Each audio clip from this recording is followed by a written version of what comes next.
If you're trying to revise right now, do it in reverse.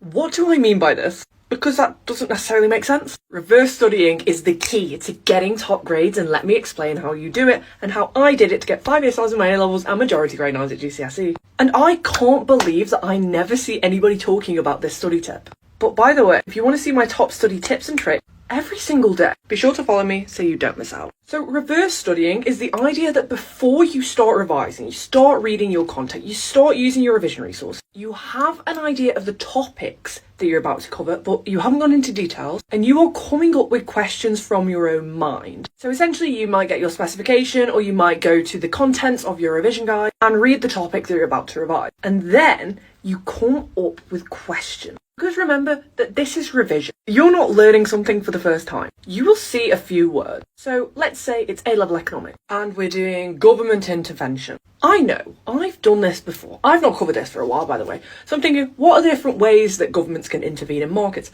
Why would governments intervene?